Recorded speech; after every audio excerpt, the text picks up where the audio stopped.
Ligne droite. Le grand réveil. Nous sommes à 24 petits jours des élections américaines. Dans 3 semaines, Donald Trump ou Kamala Harris sera élu 47e président des États-Unis. Pour faire le point ce matin sur le dernier sprint de la campagne, nous recevons Nicolas Conquer. Bonjour Nicolas. Bonjour. Merci d'être avec nous pour ce point sur les États-Unis. Vous êtes le porte-parole des Républicains en France, le parti de Donald Trump. Alors j'aimerais revenir sur l'itinéraire de cette campagne. Comment se passent ces dernières semaines pour votre candidat et qu'est-ce que vous retenez plus largement de cette dernière année assez mouvementée pour Donald Trump ?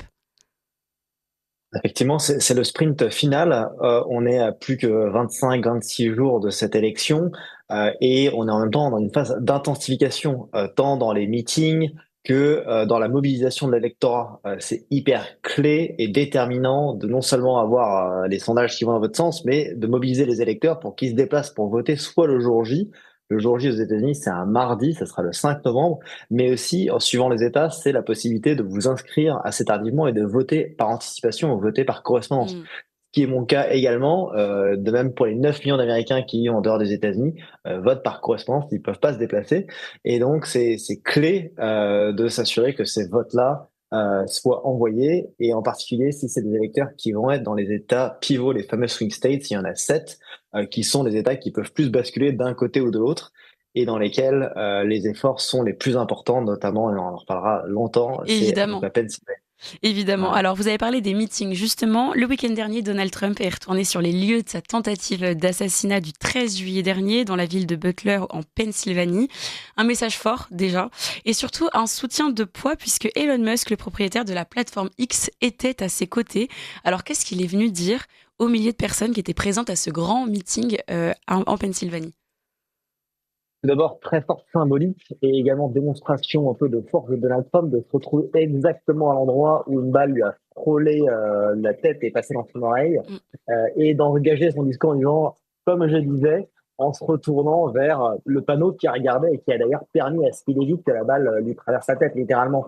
Donc, il y a ce côté où il fait face, il montre qu'il a le poing encore levé et qu'il ne se soumettra pas à toutes les formes d'intimidation, de politisation de la justice auquel il fait face sous l'administration Harris et Biden. Donc lui, il a vraiment montré sa détermination et sa combativité. Et d'ailleurs, le soutien de poids en la personne d'Elon Musk, il s'était matérialisé le jour de cette tentative d'assassinat. C'est à la suite de ça qu'Elon Musk a dit, mais là, désormais, on vient s'en prendre physiquement à celui qui est le candidat de l'opposition. L'image de Donald Trump, elle est tellement forte, tellement éloquente, qu'il incarne vraiment tout ce qu'on doit soutenir. Il redit, et moi-même je disais que c'est sous le feu ennemi qu'on découvre la réelle substance, le caractère de quelqu'un. C'est là où on le découvre réellement. Et donc, lui, son action va vraiment être d'arriver à mobiliser des électorats qui vont au-delà des chapelles, c'est-à-dire au-delà du Parti républicain. Là, l'enjeu, c'est vraiment d'arriver au-delà de la base militante et de s'assurer qu'elle, elle va se débouger pour voter, mais c'est surtout d'arriver à convaincre les électeurs indécis, les électorats indépendants, dont Elon Musk, avec son audience monstrueuse sur X Twitter, mais également les gens qui sont issus de la Silicon Valley, de la tech, puissent dire qu'en fait, le camp républicain est désormais celui qu'il faut soutenir de par sa lutte contre le wokisme d'une part par son attachement à la liberté d'expression, et qui sont plus favorables au business. Donc c'est clairement le candidat qu'il faut soutenir. Et au-delà de Elon Musk, en plus, alors Donald Trump, bien sûr, est un homme issu du show business américain. Il est entouré d'hommes d'affaires, de milliardaires. Est-ce que justement, il avait emmené ce réseau-là qu'il avait suivi avant dans ses électeurs, parmi sa base d'électeurs ? Alors, il y a deux choses, hein. C'est-à-dire qu'effectivement, là, sur scène, vous aviez l'homme le plus riche du monde, Elon Musk, et Donald Trump, qui est milliardaire également. Il s'adresse à une population de col bleu, classe ouvrière de Pennsylvanie, hein, globalement. On est dans un bastion anciennement démocrate, hein. Les 3 États swing states que sont le Wisconsin, le Michigan et la Pennsylvanie, c'est ce qui initialement le mur bleu qui fait référence aux démocrates. Et c'est une population assez ouvrière, une région très industrielle, souvent déshéritée, abandonnée. Et donc en soi, il y a une espèce d'un chiasme, un grand écart énorme, mais on remarque que ces gens, tant des milliardaires, que ce soit de la Silicon Valley ou de Brooklyn à New York, arrivent à être en prise avec des préoccupations réellement de bon sens, qui sont celles des ouvriers de la Pennsylvanie. Donc effectivement, il mobilise dans son giron ces puissances d'argent, qui, soit de manière opportuniste, soit par conviction, s'affichent publiquement, mais également sentent que Donald Trump, c'est le candidat du business, c'est celui qui arrivera à relever les États-Unis, plutôt que ceux qui sont dans l'establishment politique, qui ont jamais ni bossé, ni créé le moindre emploi, ni créé la moindre valeur, parce que c'est des politiciens de carrière chez les démocrates. Alors justement, quels sont les sujets vraiment de préoccupation majeure de la base des personnes qui seraient tentées par voter par Donald Trump? C'est quoi les sujets de préoccupation vraiment majeurs et les points d'attention avec lesquels qui pourraient diriger leur vote? Il y a différentes crises auxquelles font face les États-Unis. On a une période très trouble dans le monde. On le voit, il y a des crises majeures, donc l'invasion de l'Ukraine par la Russie. Il y a une crise au Proche-Orient. Le monde est un peu avec un risque nucléaire, qui d'habitude, ça a beau ne pas être le premier sujet de préoccupation des électeurs, mais là, ça peut le devenir parce que ce conflit israélo-palestinien est en train d'être importé également aux États-Unis par certaines franges historiquement démocrates, mais qui se détournent de Kamala Harris parce que sa position n'est pas suffisamment favorable au Hamas et au Hezbollah. Oui. Donc il y a c'est en train d'être gangréné par cet électorat musulman américain qui veut en finir avec Israël. Donc là, il y a une volonté, il y a la politique internationale vraiment qui s'invite dans la campagne, qui est assez rare. En dehors de ça, les vrais sujets reposent vraiment sur tout ce qui est l'économie, mais davantage sur le pouvoir d'achat. Il y a eu une érosion du pouvoir d'achat sous Kamala Harris et Biden, dont Kamala Harris est clairement responsable. Même si elle se présente comme étant la candidate du changement, lorsque vous lui posez la question si elle aurait fait quelque chose de différent que Biden sur ces 4 dernières années, elle dit bah non, j'aurais rien fait. C'est-à-dire que elle-même admet qu'elle est co-responsable de ce bilan désastreux du point de vue de l'économie. Les denrées alimentaires augmentent de 20%, l'immobilier augmente de 60%, donc c'est vraiment très critique pour toute une partie de la population qui, quand même ils seraient pas forcément les plus séduits par la personnalité de Donald Trump. Au moins, ils savent que les politiques que lui porte sont plus porteuses, plus prometteuses pour le quotidien de la vie de ces Américains. Oh, c'est Donc certainement. les sujets principaux, on a pareil, il y a l'économie, le pouvoir d'achat, dans une moindre mesure et de manière un peu inédite, il y a cette situation internationale, mais également il y a une crise migratoire massive, sans précédent, qui a permis à plus de 15 millions d'immigrés illégaux de rentrer sur les États-Unis durant le mandat Biden. C'est plus de 10 000 entrées illégales par jour. Et il y a absolument aucun contrôle, aucune politique volontariste, voire même on entrave le rôle des États frontaliers qui cherchent un peu à rassurer un peu la perméabilité de ces frontières. On les en dissuade. Et de fait, l'immigration, elle concerne pas uniquement les États frontaliers. Le seul rôle des services de frontières actuels consiste à acheminer aux 4 coins des États-Unis ces populations immigrées. Et on le voit même à New York, dans la ville de New York, qui est quand même le poumon économique des États-Unis.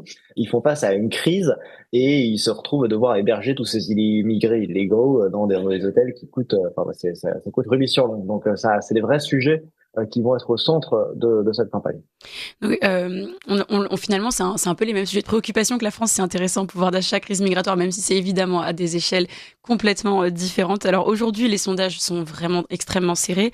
Kamala Harris, Donald Trump sont donnés au touche-touche à 1% près.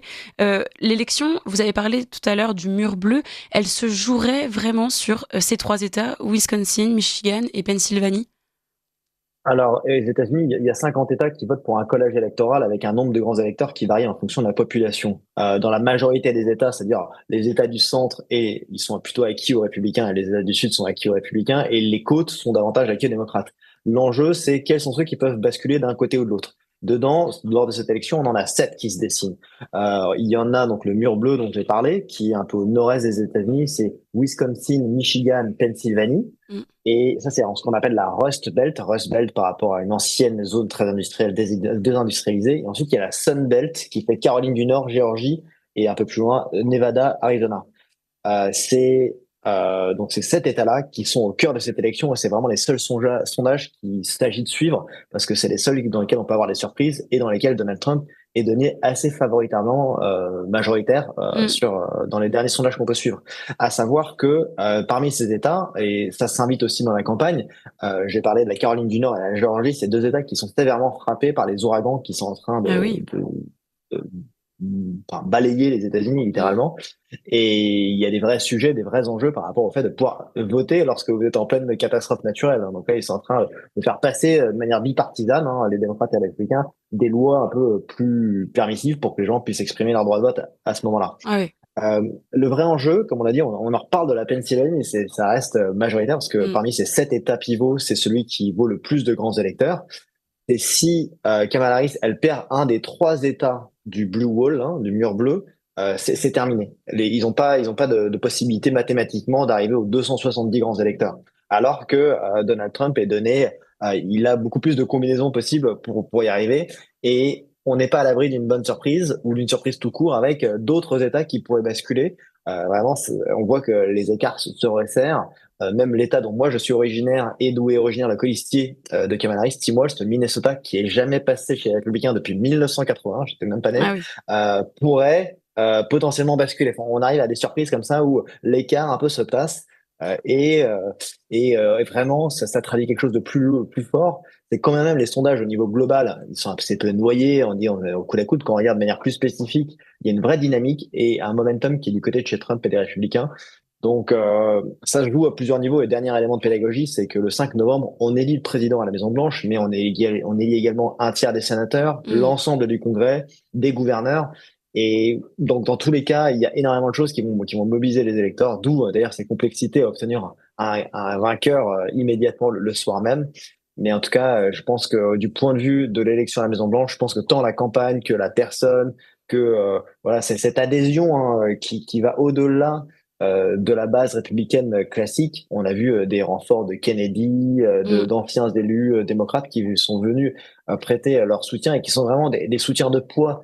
C'est pas de prendre quelques anciens classiques républicains d'il y a une vingtaine d'années qui étaient les néoconservateurs pro-Bush qui vont chez Kamala Harris et qui représentent absolument plus rien aujourd'hui. Là, on est vraiment dans une dynamique avec un nouveau courant qui est en train qui est en train de se mettre en place. Et encore une fois, les choix ne pourraient pas être plus clivants, mais au moins on est vraiment dans deux choix très très clairs et très tranchés. Bon, vous avez l'air assez serein, en tout cas, on comprend bien qu'il y a un nouvel élan derrière Donald Trump. Donc, rendez-vous évidemment hein, le mardi 5 novembre pour les résultats. En attendant, vous avez parlé du système électoral en vigueur aux États-Unis, celui autour des grands électeurs. Alors, c'était important pour nous que vous le rappeliez à notre antenne pour que vraiment on ait bien en tête tout cet enjeu. Justement, certaines personnes demandent à ce que ce système électoral change, disparaisse pour être remplacé par un vote national direct. Est-ce que ce serait une bonne chose pour vous et est-ce que d'ailleurs ce serait une bonne chose, notamment avec nos candidats là, Donald Trump, Kamala Harris? Alors, ça serait pas une bonne chose à plus d'un titre. La première, c'est que dans les États des États-Unis d'Amérique, il y a États qui sont unis et ils sont unis, ils ont fait le choix d'être unis et que le mode, et deuxièmement, il y a un mode de scrutin qui est défini dans la Constitution depuis plus de 250 ans Ouais. et qui permet à ce que la voix de l'ensemble de ces 50 États, que vous soyez sur les côtes très densément peuplées ou que vous soyez du Midwest avec un peu moins de population, que vous puissiez être exprimé et que ça soit pas uniquement les grandes villes démocrates et des côtes qui a la voix au chapitre sur la marche à suivre pour votre pays. Donc ça, encore une fois, c'est un argument qui est usé Mm. par les démocrates quand ça les avantage. Il s'est à rappeler qu'en général, quand vous remportez le collège électoral, c'est que vous avez aussi le vote populaire. Il s'avère que Bush en 2000 et Donald Trump en 2016 ont remporté l'élection sans remporter le vote populaire. C'est-à-dire Ouais. ils ont eu obtenir les États qui comptaient pour avoir les 270 grands électeurs, mais ils ont eu moins d'électeurs. Et en fait, ça relève aussi d'une stratégie de campagne. Je pense qu'encore une fois, on a besoin d'embrasser toute la diversité qu'il y a aux États-Unis et d'une certaine manière, ça permet aussi voilà, de prendre en compte toutes les particularités d'un territoire. On voit en Mm. France, en Angleterre, aux États-Unis, c'est France périphérique avec les nowhere, les anywhere. Vous pouvez pas juste faire une politique sur la base de ces grandes villes démocrates et d'ailleurs sur lesquelles ça incentive, ça donne encore plus d'intérêt à légaliser massivement les immigrés et clandestins, comme ce que Mm. proposait de faire Kamala Harris. Donc c'est quelque chose dans lequel moi je m'insurge contre ça. Je suis pour maintenir un système qui est en place depuis 250 ans et je puis dire même trop sans trop de pas d'incertitude, mais je suis de manière assez confiante que la victoire de Donald Trump elle va se faire tant sur le collège électoral que sur le vote populaire. Et je Mm. pense que ça va être clair et net dès le 5 novembre. Alors, le monde entier, évidemment, a les yeux rivés sur les États-Unis, puisque donc l'élection de son président aura un impact majeur pour le reste de la planète. Concernant les conflits en Ukraine d'un côté, en Israël-Palestine de l'autre, quelle serait la politique internationale de Donald Trump? Évidemment, c'est la question qu'on se pose tous. Ouais. Aucun candidat américain s'est fait élire sur une prise de position interventionniste. Ils sont tous, Mm. aux États-Unis par définition, depuis la doctrine Monroe, qui vise à ce qu'on soit plus isolationniste. De fait, après, on est rattrapé soit par ces vilains démons, soit par des pressions de complexes militaro-industriels. Mais sur Obama, qui a eu le prix Nobel de la paix, il a quand même contribué à déclencher des guerres, et des bombardements par drone à tout va au Moyen-Orient. Donald Trump est le premier président de mon existence qui n'a pas déclenché de nouveaux conflits. Et non seulement il n'en a pas déclenché de nouveaux, il a oblitéré l'État islamique en 4 semaines. Donc c'est quelqu'un de résolument pragmatique qui a refusé de se lancer dans de nouveaux conflits.